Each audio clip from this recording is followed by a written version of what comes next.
La isla del tesoro de Robert Louis Stevenson. Capítulo 10. La travesía. Aquella noche la pasamos en el natural ajetreo que precede a zarpar, dando las últimas disposiciones sobre los pertrechos y atendiendo a las amistades del Squire, que como el señor Blandly y otros se acercaban con sus botes a desear una buena travesía y un feliz regreso. Jamás en la Almirante Benbow había yo pasado noche tan agitada, y rendido por la fatiga me sorprendió poco antes del amanecer el silbato del contramaestre y el movimiento de la tripulación empezando a situarse en sus puestos junto a las barras del cabrestante. Así hubiera estado 1000 veces más cansado, nada en el mundo hubiera podido hacerme abandonar en ese momento la cubierta. Todo era tan nuevo y fascinante para mí. Las voces de órdenes, las agudas notas del silbato, los marineros que corrían a ocupar sus puestos bajo la luz de los faroles. «Barbecue», gritó alguien, «cántanos una canción». «Aquella antigua canción», dijo otro. «Bien, bien, compañeros», dijo John el Largo, que apoyado en su muleta los miraba. Y entonces empezó a cantar aquella canción que tantas veces ya había escuchado. 15 hombres en el cofre del muerto. Y toda la tripulación corrió sus palabras, ¡ja, ja, ja! Y una botella de ron. Y con la tercera carcajada, las barras empezaron a girar briosamente. A pesar de la emoción, mi pensamiento me llevó a la vieja Almirante Benbow y creí oír de nuevo la voz del capitán que se unía a la de esos marineros. El ancla surgió de las aguas y quedó fijada, goteando agua y algas enarenadas. Las velas y largadas restallaron con el viento del amanecer y casi de inmediato los barcos fondeados y la tierra empezaron a alejarse. Y antes de que, rendido, me tumbase para gozar de ese ensueño, la Hispaniola abrió su travesía hacia la isla del tesoro. No voy a relatar todos los pormenores de nuestro viaje. Diré que, en su conjunto, fue satisfactorio. La goleta era un magnífico barco. La tripulación demostró su competencia y el capitán Smollett dio pruebas de su talento en el mando. Pero sucedieron 2 o 3 cosas antes de alcanzar el término de nuestro viaje que debo relatar. Para empezar, el señor Arrow resultó ser aún mucho peor de lo que el capitán imaginaba. Carecía de autoridad sobre los marineros y éstos desobedecían sus órdenes a su antojo. Pero lo más grave fue que casi desde el día siguiente a nuestra partida empezó a deambular por cubierta con ojos vidriosos, el rostro enrojecido, la lengua estropajosa y dando numerosas muestras de embriaguez.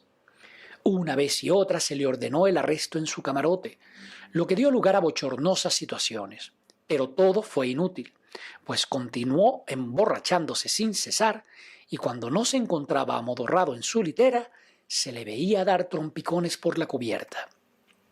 Algún instante tuvo de lucidez en los que atendía a sus obligaciones, aunque jamás como debiera. Y nunca pudimos averiguar dónde se procuraba la bebida.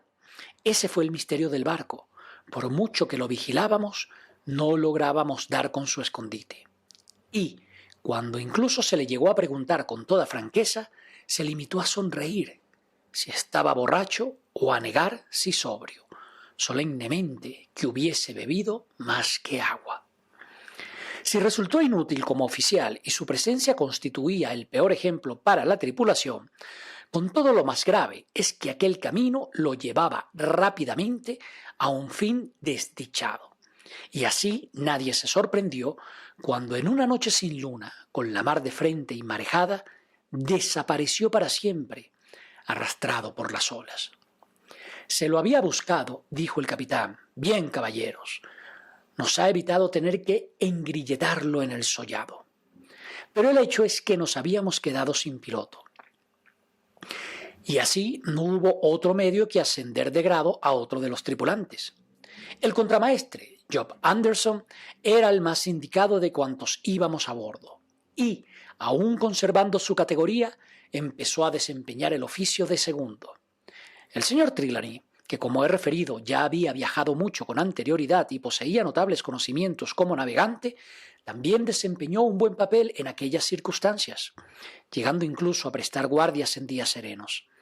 También nos fue de mucha ayuda el timonel, Israel Hands, un viejo marinero con experiencia y cuidadoso de su desempeño, y en quien además se podía confiar como en uno mismo.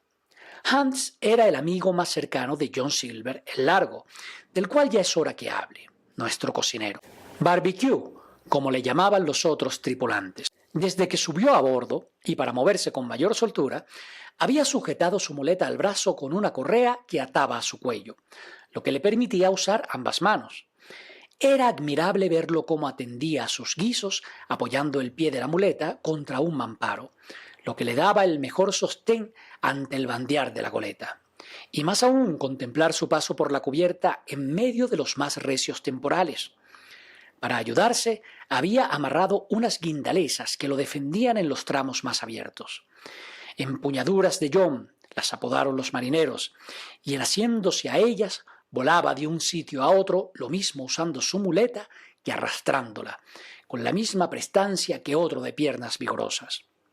Solo quienes habían navegado ya antes con él se lamentaban de sus perdidas facultades. «No ha habido dos como Barbecue», me contó un día el timonel, «y no creas que no tuvo buena educación en su mocedad. Y cuando quiere saber hablar como los libros y en cuanto a valor, un león es nada a su lado. Con estos ojos lo he visto trincar a cuatros y romperles a los cuatro la cabeza de un solo golpe, y estando él desarmado». Desde luego, toda la tripulación lo respetaba y obedecía. Tenía una maña especial para hacerse con cada uno, y a todos sabía prestarles la ayuda precisa. Conmigo no tuvo sino la mejor disposición, y me trató siempre con alegría al verme aparecer por la cocina. Y he de decir que cuidaba de ésta como el más escrupuloso de los criados limpiarían la plata. Todas las cacerolas lucían brillantes y ordenadas, y allí, en un rincón, colgaba una jaula donde vivía su loro. «Pasa, Hawkins», me decía, «siéntate a echar un párrafo con el viejo John. Eres la persona que veo con más gusto, hijo. Siéntate y vamos a oír lo que tenga que decirnos el capitán Flint». Le puse ese nombre a mi loro por el famoso pirata. «Bien, capitán Flint, predice el éxito de nuestro viaje. ¿No es así, capitán?» Y el loro empezaba a decir a toda velocidad: «¡Doblones, doblones, doblones!» Y seguía sin parar hasta que parecía enronquecer. Y John le echaba por encima de la jaula un paño bajo el que enmudecía. «Ahí donde lo ves, Hawkins», me decía, «este pájaro tiene lo menos 200 años. Y hay quien dice que algunos viven eternamente. Este ha visto ya pasar más condenaciones que el mismísimo Satanás. Ha navegado con England, con el gran capitán England, el pirata. Ha estado en Madagascar y en Malabar y en Surinam, en Providence, en Portobello cuando el rescate de los famosos galeones de plata. Allí aprendió a gritar doblones. Y no es para menos, más de 350.000 que sacaron a flote, Hawkins? Estuvo cuando el abordaje del virrey de las Indias. Y a la altura de Goa, allí estuvo. Y lo miras y parece inocente como un niño. Pero tú no has olvidado el olor de la pólvora, ¿verdad, capitán?» «¡Todos a sus puestos!», chillaba el loro. «¡Ah, qué alhaja!», decía el cocinero, y le ofrecía entonces unos terrones de azúcar que llevaba en el bolsillo. Y el loro se agarraba con su pico a los barrotes de la jaula y empezaba a lanzar maldiciones sin tino. «Ya ves», añadía John, «cómo no se puede tocar la brea sin mancharse. Este pobrecito pájaro mío, tan viejo como inocente, y blasfemando como el peor desalmado, aunque sin malicia, tenlo por seguro, porque igual es capaz de soltarlas delante de un capellán». Y John se llevaba la mano al sombrero con el solemne ademán que le era usual, y me hacía ver en él al mejor de los hombres.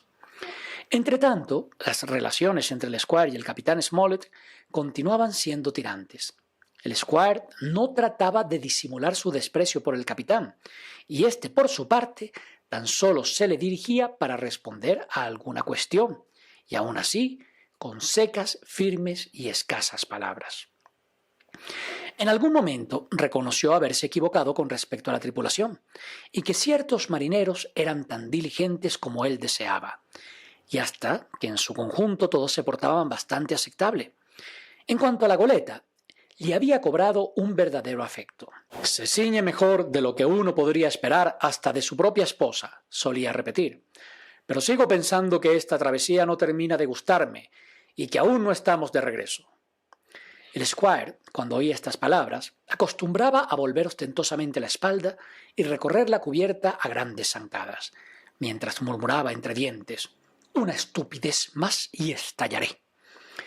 Sufrimos algunos temporales que no hicieron sino poner a prueba lo marinera que era la Hispaniola, y todos cuantos navegábamos en ella estábamos contentos, lo que tampoco es tan difícil de entender, porque no creo que nunca hubiera dotación tan correspondida desde que Noé cruzó los mares. Por el más nimio pretexto se le regalaba una ronda de grog, y con motivo de cualquier celebración, lo que era constante, porque el squire encontraba continuamente razones en el cumpleaños de este o aquel. Siempre había una barrica de manzanas destapada en mitad del convés para que cualquiera que quisiese las tomara.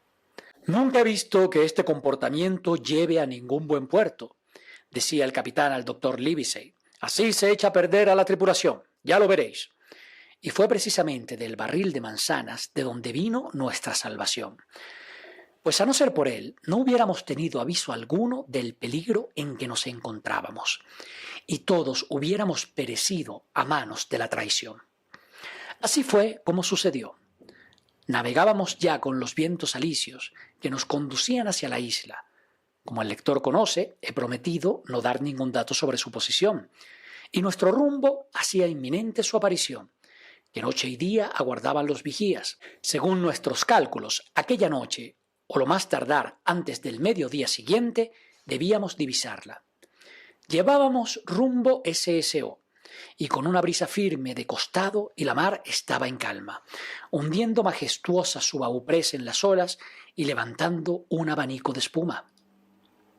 El viento tensaba las velas, y todos a bordo gozábamos el mejor humor al ver ya tan cerca el final del primer capítulo de nuestra aventura. Y fue entonces, a poco de atardecer, la tripulación descansaba. Yo me dirigía hacia mi litera, cuando de pronto sentí ganas de comerme una manzana. Subí a cubierta. El vigía estaba en su guardia, en proa, aguardando la aparición de la isla en el horizonte. El timonel miraba la arboladura y silbaba por lo bajo una canción. Solo se escuchaba el sonido de ese silbido y el chapoteo del agua cortada por la proa y que barría el casco de la goleta. Tuve que meterme en el barril para poder coger una manzana, ya que solo quedaban unas pocas en el fondo. Me senté en aquella oscuridad para comérmela y, por el rumor de las olas o el balanceo del barco, el hecho es que me adormecí. Entonces noté que alguien, y debió ser alguno de los marineros más corpulentos, se sentó apoyando su espalda en el barril, lo que dio a éste un violento empujón. Me despejé de golpe y ya iba a saltar fuera de la barrica cuando un hombre, cuya voz me era conocida, empezó a hablar. Era Silver, y no bien escuché una docena de sus palabras, cuando ya ni por todo el oro del mundo hubiera dejado de permanecer escondido, pues no sé qué fue más fuerte para mí, si la curiosidad o el temor. Aquellas pocas palabras me habían hecho comprender que las vidas de todos los hombres honrados que iban a bordo dependían únicamente de mí.